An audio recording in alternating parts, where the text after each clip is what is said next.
ఈ వ్యాస రిఫరెన్స్ పోయి మళ్ళీ ఇలా ఇది ఎపిడైమిక్స్ ఎపిడైమిక్స్లో పోయి పంప్స్ మొత్తం స్టోర్ అవుతుంది.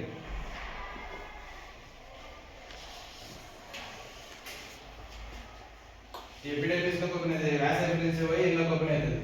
ఇది ఇంట్లో స్టోర్ అవుతుంది, మొత్తం పంప్స్ మొత్తం ఇంట్లో స్టోర్ అయి ఉంటాయి. ఇప్పటికి మనకు అవసరం పడ్డప్పుడు ఇంట్లోకి ఇది వ్యాస రిఫరెన్స్.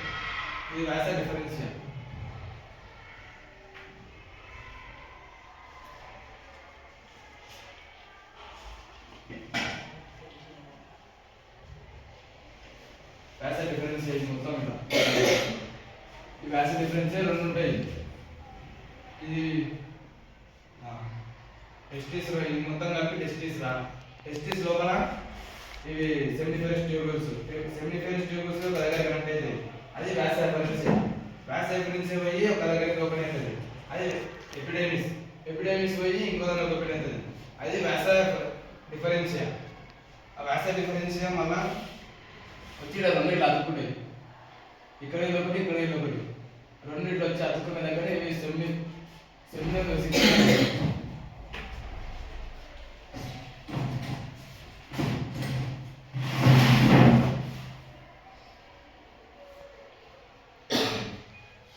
వెసికల్స్.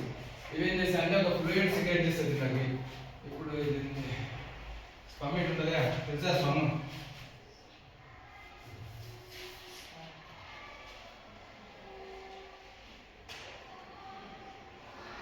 ఉండగా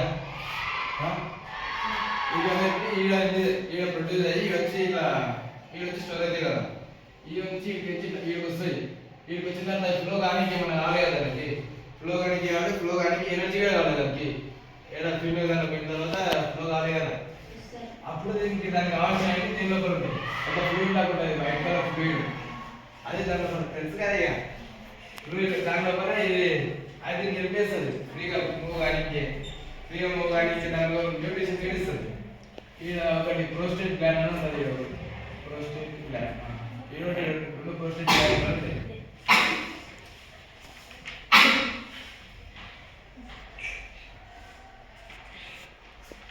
ఇవి కూడా రెండు న్యూట్రిషన్స్ ఇస్తాయి.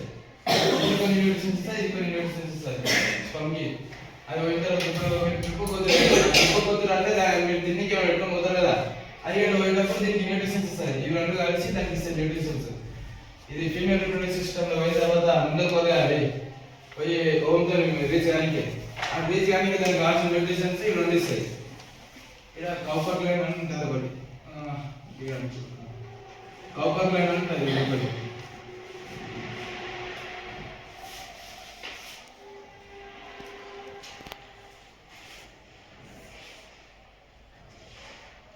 ఈ కౌపర్ గ్లాండ్ ఏం చేస్తా అంటే ఇప్పుడు మీరు యూరిన్ వస్తుంది, యూరిన్ ఇలా కింద వస్తుంది. ఇది యూరినల్ బ్లడ్.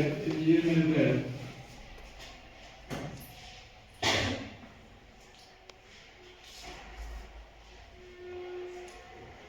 బ్లడ్ అయితే యూరిన్ రాదు. ఇది కిడ్నీ నుంచి వస్తాయి. కిడ్నీ నుంచి వచ్చి ఇలా యూరిన్ జమ అవుతుంది, ఇలా అక్యుములేట్ అవుతుంది.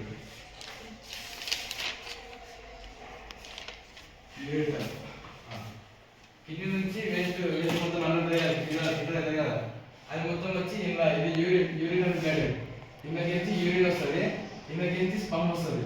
స్పమ్ ఇది సెమెన్ కలిపి రెండు కలిపి సెమినల్ ఫ్లూయిడ్ స్పమ్ రెండు కలిపి సెమెన్ అంటారు. ఈ సెమెన్ ఇందులోకి వస్తుంది కదా. అలాంటి ఏం కావాలంటే ఇందులో అసిడిక్ నేచర్ పోవాలి. యూరిన్ ఏ నేచర్ ఉంటుంది? అసిడిక్ నేచరే కదా. ఆ అసిడిక్ నేచర్ పోనీకే ఇది కాపర్ గ్లాండ్ దీన్ని న్యూట్రలైజ్ చేస్తుంది. అంటే బేసిక్ యాసిడ్ బేస్ రెండు కలిస్తే న్యూట్రల్ అవుతుంది. ఇది బేసిక్ ఫ్లూయిడ్ ఒకటి రిలీజ్ చేస్తుంది. ఇందులో యాసిడిక్ నేచర్ మొత్తం న్యూట్రలైజ్ అవుతుంది. అప్పుడు దీనికి ఫ్లూయిడ్ దానికి మంచిగా ఓనింగ్. ఓకే, అట్లా పోయింది అనుకో చచ్చిపోతే అవన్నీ స్పమ్స్ అని చచ్చిపోతే వేస్ట్ ఇక. అట్లనే ఇది కాపర్ గ్లాండ్ మొత్తం దీన్ని న్యూట్రలైజ్ చేస్తుంది. ఇవే మొత్తం క్లీన్ చేసిన తర్వాత అది ఇంకెచ్చి పోతుంది.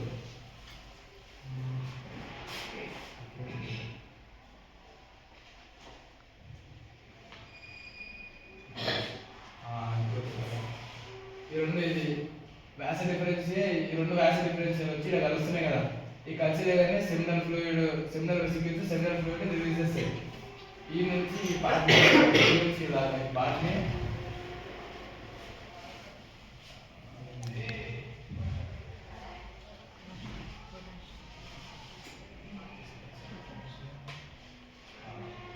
ఎజాక్యులేటర్ డక్ట్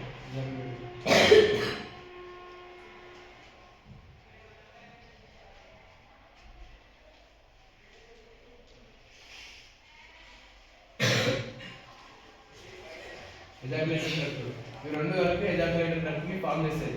ఎజాక్యులేటర్ డక్ట్ ఈ నుంచి వచ్చే దగ్గర దీన్ని యురేత్రా అంటారు.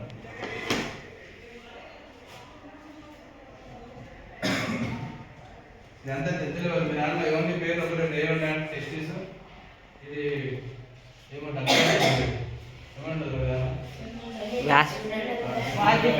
టెస్టిస్ పెనిస్ అంతే ఉంది మీ దాంట్లో ఉంది. ఇదంతా తెచ్చులే సార్. మీకు ఏమన్నా ఒక డౌట్ వచ్చినా స్క్రోటం బయట ఎత్తుకున్న డౌట్ వచ్చినా స్క్రోటం అంటే తెలుసా? స్క్రోటం అంటే ఇది పౌచ్. ఈ టెస్టిస్ ని క్యారీ చేసే ఒక పౌచ్. ఇట్లా టెస్టిస్ ఉంటాయి కదా, ఈ టెస్టిస్ ని క్యారీ చేసే పౌచ్. అది బయటికి ఎందుకు ఉంటుంది తెలుసా? లోపల ఉండొచ్చు, మన బాడీ లోపల ఉండొచ్చు కదా. బాడీ హీట్కి తట్టుకోలేదు సార్. మన బాడీలో ఉన్న హీట్ని తట్టుకోలేదు సార్. హీట్ మన బాడీ లోపల 37 డిగ్రీస్ సెల్సియస్ ఉంటుంది. కానీ అది స్పమ్ ప్రొడ్యూస్ చేయాలంటే మన దానికి కావాల్సిన టెంపరేచర్ 2 డిగ్రీ సెల్సియస్ నుంచి 2.5 డిగ్రీ సెల్సియస్ కావాలి. అది తక్కువ పెట్టింకే బయట ఉంటుంది. అది సమ్మర్ ఉన్నప్పుడు ఎక్స్పాండ్ అవుతుంది, అంటే కిందికి ఎక్స్పాండ్ అవుతుంది. ఇట్లా ఎందుకు టెంపరేచర్ తగ్గేనికి సమ్మర్ లో వెయిట్ అయిపోతుంది బాడీ మొత్తం. ఈ టెంపరేచర్ తగ్గేనికి ఇట్లా ఎక్స్పాండ్ అవుతుంది. అదే చలికాలంలో దగ్గర అవుతుంది, అంటే కాంటాక్ట్ అవుతుంది, దగ్గర అవుతుంది. నెక్స్ట్